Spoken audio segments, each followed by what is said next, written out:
Number one అంటారు. అసలైన number one Gurukashi university.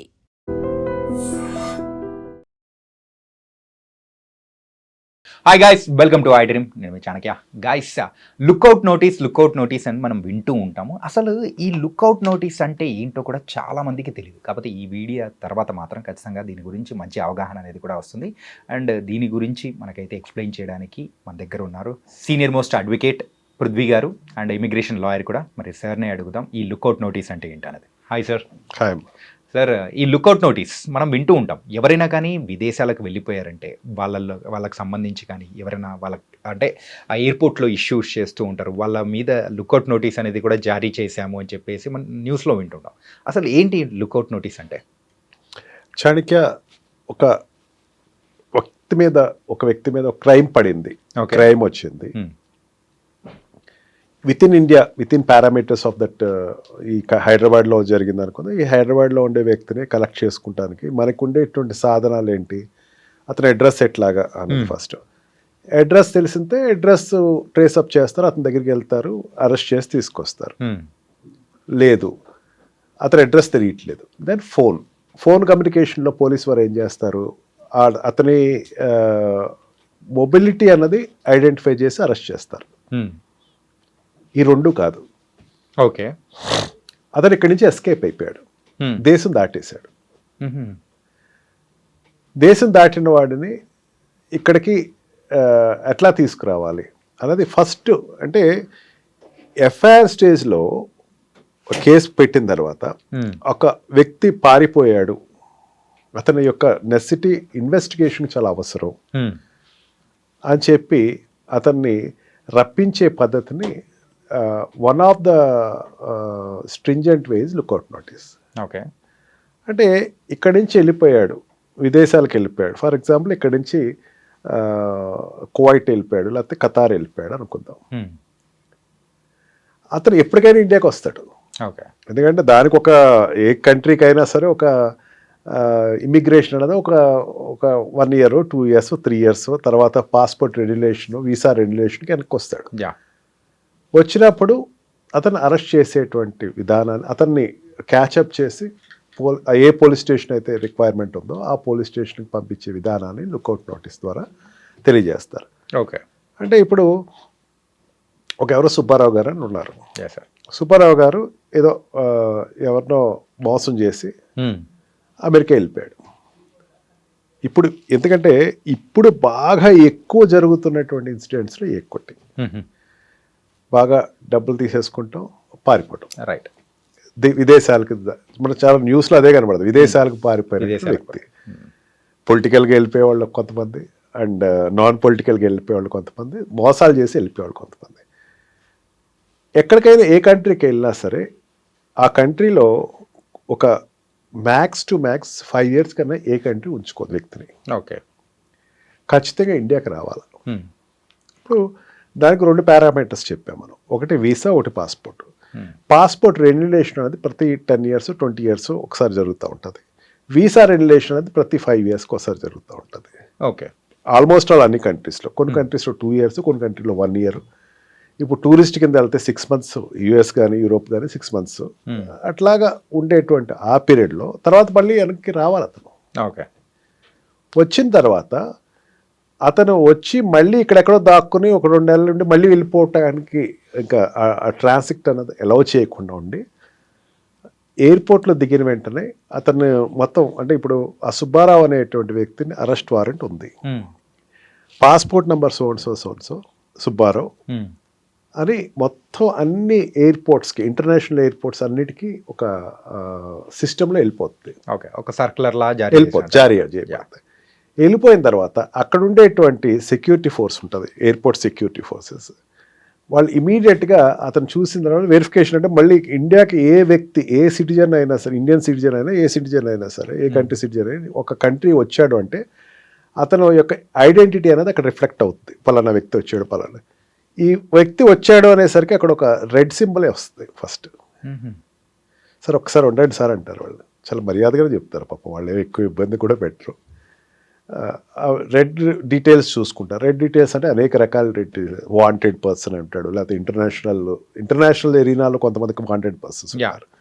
దేంట్లో ఉంది అన్నది మళ్ళీ క్యూఆర్ కోడ్స్ ఓపెన్ చేసుకుని అతను వెరిఫై చేసి ఇతనికి లుక్అవుట్ నోటీస్ పలానా హైదరాబాద్ కంట్రోల్ బోర్డ్ నుంచో లేకపోతే హైదరాబాద్ మన కమిషనరేట్ నుంచి వచ్చింది అని చెప్పేసి వెరిఫై చేసుకుని సార్ పక్కన నుంచోండి సార్ అంటాడు. అతన్ని అక్కడ వాళ్ళ కస్టడీలో కొంచెంసేపు ఉంచుతారు. ఉంచి వెంటనే హైదరాబాద్ వీళ్ళకి ఫోన్ చేస్తారు, సార్ మీరు పలానా నంబర్ ఇచ్చారు మాకు, ఆ నంబర్ ఇతను ఇక్కడ మేము బాంబేలోనో పూనాలోనో లేకపోతే హైదరాబాద్లో పట్టుకున్నాము, మీరు వెంటనే వస్తే అతను తీసుకెళ్ళచ్చు అని చెప్తే వెంటనే ఇక్కడి నుంచి పోలీసు వెళ్ళి అతను తీసుకుని వచ్చి అరెస్ట్ చేసి లోపల పెడతారు. ఓకే. ఈ ప్రాసెస్ జరగలేదు అనుకోండి, క్లచెస్ ఆఫ్ లా ప్రతివాడు పారిపోయే అవకాశం ఉంటుంది. రైట్. సో ఈ మధ్యకాలంలో కొన్ని రిలేషన్షిప్స్కి సంబంధించి కూడా జరుగుతున్న దానిలలో ఈ లుక్అవుట్ నోటీసెస్ అనేది కూడా జారీ చేయడం అనేది కూడా చూస్తున్నాం, ఆ పార్ట్నర్ విషయంలో. కానీ ఇదేంటి సార్, దానికి దీనికి డిఫరెన్స్ ఏమైనా ఉంటుందంటారా? ఏ పెద్ద డిఫరెన్స్ ఏముండదు చాణక్య. 498A ఓకే, లేకపోతే ఈ ఏదో హెరాస్మెంట్ లేకపోతే ఏదో చిన్న చిన్న కేసెస్ వాళ్ళు అతన్ని ఏదో రకంగా అది మిస్యూజ్ అవుతుంది. ఎట్లా అంటే వీళ్ళు 498 కేసు పెడతారు. ఓకే, అతను ఏదో సాధిద్దాం. 498 కేసు ఉండేసరికి అతను అబ్రాడ్లో ఉన్నాడు. వెంటనే అతను నాకు కావాలి అని చెప్పేసి లుక్అవుట్ నోటీస్ని అక్కడ ఈ పోలీస్ డిపార్ట్మెంట్ ఇస్తుంది లుక్అవుట్ నోటీస్. ఇప్పుడు కూడా ఇది క్లియర్గా హోమ్ మినిస్ట్రీకి సంబంధించింది. ఓకే. వాడు వెంటనే ఊర్లో అయితే డిఎస్పీ ఆఫీస్ నుంచి ఎస్పీ ఆఫీస్ సర్క్యులేట్ అవుద్ది, ఇక్కడైతే కమిషనర్ అసిస్టెంట్ డిప్యూటీ కమిషనర్ నుంచి కమిషనరేట్ ఆఫీస్ సర్క్యులేట్ అవుద్ది. అక్కడ ఒక wing what we call this immigration అథారిటీస్కి లేకపోతే ఎయిర్పోర్ట్ అథారిటీస్కి పంపిస్తూ జరుగుతుంది. పంపించిన వెంటనే అతన్ని ట్రేసప్ చేస్తారు. ఈ 498 కేసెస్లో నాకు ఎక్కువ వస్తున్న కేసెస్లో ఎక్కువ ఏంటంటే లుక్అవుట్ నోటీసెస్ సంబంధించినటువంటి releasing of the lookout notice సంబంధించింది ఏంటంటే ఎక్కువ 498 కేసెస్లో భార్యాభర్తల గొడవలు, వరకట్నపు గొడవలు, ఏదో కేసు పెట్టి ఏదో రకంగా అన్ని ఇక్కడి నుంచి పంపకుండా ఆపాలి అన్న ఒక ఉద్దేశంతో ఆడవాళ్ళు భార్యలు వాళ్ళ హస్బెండ్ మీద పెట్టడం, వాళ్ళని వచ్చిన వెంటనే ఇక్కడ బ్లాకప్ అయిపోతాడు. దీంట్లో చాణక్య వచ్చిన వాడికి అది పద్మవ్యూహం లోపలికి వెళ్ళటమే కానీ బయటకు వెళ్ళటం ఉండదు. ఓకే, అది పెద్ద ప్రాబ్లం. లుక్అవుట్ నోటీస్ ఇచ్చేయడం ఈజీయే. లుక్అవుట్ నోటీస్ తీయాలి అంటే మళ్ళీ హైకోర్టులోనో లేకపోతే పోలీస్ వాళ్ళ డిస్క్రిప్షన్ మీద ఉంటుంది. పోలీస్ వాళ్ళ డిస్క్రిప్షన్ అన్నది పెద్ద నమ్మకం ఉండదు కాబట్టి మేము ఏం చేస్తామంటే తీసుకెళ్ళి హైకోర్టులో వేస్తాం. సార్ ఇతను లుక్అవుట్ నోటీస్ ఇచ్చారు, ఇది చిన్న కేసు అండి అనేసరికి హైకోర్టు కూడా అంత ఈజీగా లుక్అవుట్ నోటీస్ తీసేయండి అని మాత్రం చెప్పదు. మళ్ళీ నేను అబ్రాడ్ వెళ్ళాలి, ఆ వ్యక్తి అబ్రాడ్ వెళ్ళాలి అనుకోండి, ఎన్నాళ్ళు వెళ్ళి మళ్ళీ వస్తారో చెప్పండి అంటది. మళ్ళీ ఇన్నాళ్ళు ఉంటాను, ఇన్నాళ్ళు వెళ్ళిపోయి వచ్చేస్తాం అంటే పాస్పోర్ట్ సీజ్ అయిపోతుంది కదా, వచ్చిన వెంటనే పాస్పోర్ట్ తీసేసుకుంటారు కదా. ఆ పాస్పోర్ట్ తీసుకున్న వెంటనే పాస్పోర్ట్ మళ్ళీ అతనికి ఇవ్వాలి, అతను వెళ్ళి రావాలి. అది కాకుండా ఏంటంటే ఏ కేసు అయినా సరే ఒక వ్యక్తి ఇన్వెస్టిగేషన్ కోఆపరేట్ చేయడానికి ఒక 10 days 5 days సరిపోద్ది. తర్వాత అంతకన్నా వ్యక్తి నెలల తరపడి ఉండిపోయి పోలీస్ స్టేషన్లో ఉండి రోజంతా కథ రాయక్కలేదు అక్కడేవి. అదే విట్లాచారి సినిమా కాదు, ఒక కథ రాసేసేసి అక్కడ ఒక 3 hours స్టోరీ అనేది ఒక నెలలు రాయటానికి. అది ఇన్వెస్టిగేషన్స్ కోఆపరేట్ చేస్తే ఒక 5 days to 1 weekలో కంప్లీట్ అయిపోతుంది ఇన్వెస్టిగేషన్. ఇన్వెస్టిగేషన్ కంప్లీట్ అయిపోయిన వెంటనే ఛార్జ్ షీట్ ఫైలింగ్ పంపించేస్తారు. ఒకసారి ఛార్జ్ షీట్ అయిపోయిందంటే ఇక్కడ ముందున్నటువంటి అరెస్ట్ వారెంట్ అనేది రిలీజ్ అయిపోతుంది. ఓకే. లుక్అవుట్ నోటీస్ ఇచ్చినప్పుడు ఖచ్చితంగా ఆ వ్యక్తి మీద అరెస్ట్ వారెంట్ అనేది ఒకటి ఖచ్చితంగా ఉంటుంది, లేకుండా లుక్అవుట్ నోటీస్ రాదు. అతను వచ్చాడు అంటే ఆటోమేటిక్గా మళ్ళీ బెయిల్ తెచ్చుకుంటాం, బెయిల్ కండిషన్స్ ఇవన్నీ మామూలే. అంటే మళ్ళీ జ్యుడిషియరీ డిస్క్రిప్షన్లోకి వచ్చేస్తాడు. ఈ బెయిల్ తీసుకున్న వ్యక్తి ఏమవుతాడు, ఛార్జ్ షీట్ పడింది అనుకోండి, ఛార్జ్ షీట్ పడితే ఏమవుతుంది, సీసీ అవుతుంది. సీసీ కేసెస్లో అతను వాయిదాలకు వెళ్ళాల్సి వస్తుంది. మళ్ళీ హైకోర్టుకు వచ్చి సార్ నేను అబ్రాడ్ వెళ్ళాలండి, నా ఉద్యోగం పోతుంది అక్కడ, ఒకవేళ నేను వెళ్ళకపోతే కనుక నాకు చాలా పెద్ద ఇబ్బందులు జరుగుతూ ఉంటాయి అక్కడ, నా ఉద్యోగం తీసేస్తే మళ్ళీ ఉద్యోగం రాదంటే court will definitely hear it whenever necessary. నీ ఎప్పుడైతే అవసరం అయితే రావాల్సి వస్తే అన్నది ఒక ఇంటిమేషన్, ఒక మంత్ ముందు ఇంటిమేషన్ ఇచ్చి మళ్ళీ నువ్వు వెనక తెచ్చుకోవచ్చు అని చెప్పేసి ఒక అండర్టేకింగ్ రాసుకుని మళ్ళీ వాళ్ళు అబ్రాడ్ వెళ్ళేటువంటి అవకాశం అయితే ఉంటుంది. ఓకే. ఇప్పుడు ఇంకా చాలా బెటర్ ఇది. ఒకప్పుడైతే ఆ, వాళ్ళకి అవేర్నెస్ లేక పాపం వచ్చేసేసి ఉద్యోగాలు పోయి రోడ్ల మీద తిరుగుతా కోర్టుల చుట్టూ తిరుగుతా ఒక రకమైన ప్యానిక్ అయిపోతూ ఉన్నాడు. మెయిన్ ఏంటంటే హస్బెండ్స్తో 498 ఇందాక మీరు చెప్పినట్టు 498 సెక్షన్. వాళ్ళు వచ్చేసేసి ఇంకా అబ్రాడ్లో ఉద్యోగం పోయింది అక్కడ. టైంకి అక్కడ మనము రీచ్ అవ్వకపోతే ఇంక అంతే తీసేస్తారు. తీసేయటం అంటే ఏమవుతుంది, it's not termination, okay, it is dismissal. Dismissal అంటే జాబ్ రాదుగా, రాదు. ఒక అతను వెళ్ళి రిపోర్ట్ చేయాలా, ఒక 5 days లేకపోతే 1 month అని పెట్టుకుంటాడు, రిపోర్ట్ చేయలేడు, ఏమైపోతుంది, జాబ్ అవుతుంది పోయినట్టే. అపాన్ రిమార్క్, ఇంకా రాలేదు ఇతనికి ఇర్రెస్పాన్సిబుల్ అని ఒక రిమార్క్ తోటి ఇస్తారు, ఇంక ఉద్యోగం రాదు అతనికి అక్కడ. ఓకే, ఇక్కడ సాఫ్ట్వేర్ ఎంప్లాయీ ఎలా ఒక మెడికల్ ఎంప్లాయీ అనుకుందాం, ఎక్కడైనా సరే జాబ్ పోయిందంటే మళ్ళీ జాబ్ తెచ్చుకుంటే అంత ఈజీ కాదు కదా. అసలు ఇంకా వాళ్ళు కోర్టుల చుట్టూ తిరుగుతా ఒక కసిగా, ఒక కోపంతో, ఒక ఉద్రేకంతో ఆ కేసులు అపేర్ అవుతా, వాళ్ళ డెస్టినీ కేసు నగ్గచ్చేమో వాళ్ళు, ఆ భార్య పెట్టిన కేసు లేకపోతే ఎవరో పెట్టిన కేసు వాళ్ళు పాపం తప్పించుకుని బయటకు వస్తారు. కానీ తర్వాత ఫ్యూచర్ నథింగ్, వాల్యుబుల్ టైం అనేదే పోతుంది. Then they used to ask me, sir ఇట్లా అయినా సరే వాళ్ళ మీద మళ్ళీ తిరిగి కంప్లైంట్ వేద్దాం సార్, మనం నన్ను జీవితం నాశనం చేసిందని అడుగుతారు. అఫ్ కోర్స్ అవి ప్రాక్టికల్గా అంత పాసిబుల్ ఏం కాదనుకోండి, but still I'm telling, lookout notice అనేది ఏంటంటే it's an one of the weapon in the hands of police. Okay, ఆ పోలీస్ వెపన్కి వెళ్ళకుండా ప్రతి వాళ్ళు తీసుకోవాల్సిన జాగ్రత్త ఏంటంటే, మీ మీద ఏదైనా కేసు ఉంటే ఇమీడియట్గా ఒక అడ్వకేట్ని అప్రోచ్ అవ్వండి. ఓకే, మీ ప్రెజెన్సే అక్కర్లేదు ప్రతిదానికి.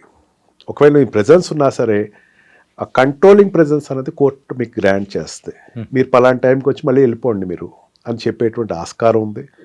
మీ మీద నిజంగా కేసు కాదు, నేను తప్పు చేయలేదు అనుకుంటే క్వాష్ చేసుకోవచ్చు, అనేకమైన మెథడాలజీస్ ఉన్నాయి. Right, instead of getting panic against the police or any security agencies, మనం సపోర్ట్ చేస్తే మన పని కంప్లీట్ చేసేసుకుని you can take your own lead of life. Otherwise ఏమవుతుందంటే అబ్రాడ్ వెళ్ళే వాళ్ళకి, ఎస్పెషల్లీ స్టూడెంట్స్కి కానీ, H1B వీసా మీద వెళ్ళే వాళ్ళకి కానీ, L1 L2 వీసాస్లో వెళ్ళే వాళ్ళు కానీ, రైట్, అక్కడికి వెళ్ళి ఉండి మళ్ళీ వెనక్కి వచ్చేటప్పుడు ఏ L1 కానీ L2 కానీ H1B కానీ ఒకసారి వచ్చిన తర్వాత మళ్ళీ గ్రీన్ కార్డ్కి వెళ్ళేటప్పుడు మళ్ళీ ట్రాన్సిట్ పీరియడ్ ఉంటుంది, ఒకసారి ఇండియాకి వచ్చి వెళ్ళాల్సి వస్తే వాడు అక్కడ గ్రీన్ కార్డ్ వచ్చేస్తే ఇక్కడ అరెస్ట్ అయి ఉంటాడు వాడు. గ్రీన్ కార్డ్ అయిపోయింది, పాస్పోర్ట్ సిటిజన్షిప్ రావాలా, రైట్, ఇక్కడ వచ్చి వెళ్తాడు, ఇక్కడ సిటిజన్షిప్ తీసుకునే లోపల ఇక్కడ అరెస్ట్ అవుతాడు.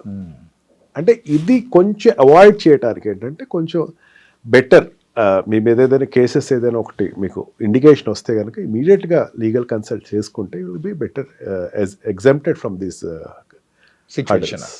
సార్, పృథ్వీ గారు యాజ్ ఏ ఇమిగ్రేషన్ లాయర్గా, సో మీ దగ్గరికి వచ్చే ఈ లుకౌట్ నోటీస్కి సంబంధించిన కేసెస్ అనేది ఇలా ఉంటుంది కదా, అంటే ఎవరైనా సాఫ్ట్వేర్ ఇంజనీర్స్ వాళ్ళు అక్కడికి వెళ్ళి వచ్చే లోపల ఇలాంటి సిచ్యువేషన్స్లో పడిపోవడం, 498 సెక్షన్ కింద పడిపోవడం, అలాంటివి ఎక్కువ చూసుంటారు కదా? ఎక్కువ చూస్తామండి. మాకు ఏంటంటే మెయిన్ ప్రాబ్లం ఏంటంటే ఈ లుకౌట్ నోటీసెస్లో మాకు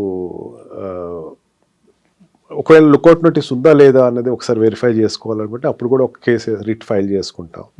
మాకు ఏమైనా లుకౌట్ నోటీస్ ఉందా ఒకసారి చూడండి, నాకేమైనా పోలీస్ నుంచి నాకు థ్రెట్ ఉంది అంటే వాళ్ళు వెరిఫై చేసి చెప్పాలా కోర్టుకి.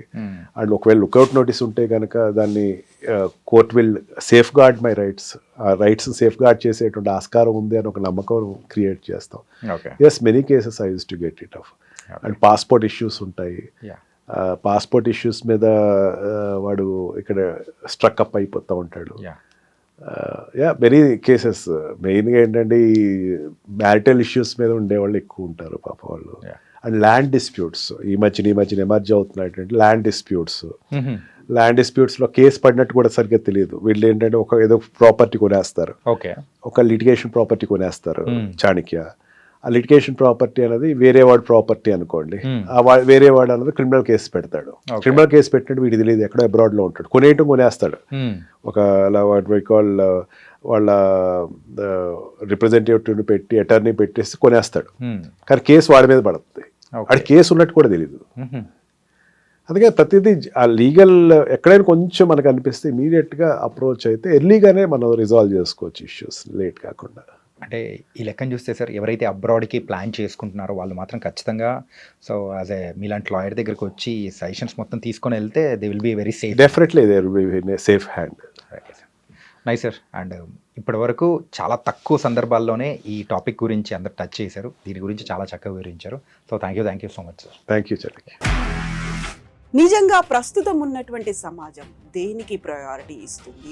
ఆర్థిక సంబంధాల చుట్టూ మాత్రమే తిరుగుతోంది. మళ్ళీ ఎన్నికలంగానే చాలా విరక్తి కలుగుతాం. మంచి అనిపిస్తుంది కదా, లేడీస్ కూడా ఛాలెంజింగ్ జాబ్స్ చేసినప్పుడు చాలా బాగుంటది. ట్రాఫిక్ అసిస్టెంట్స్ గా నియమించిన ట్రాన్స్జెండర్స్ అందరితో సాల్యూట్ చేయించుకుంటున్నారు. ఫుడ్ డెలివరీ ఇవ్వటానికి వెళ్ళినటువంటి డెలివరీ బాయ్ అనిల్ పై కళ్ళ ముందు పిల్లలు కొట్టి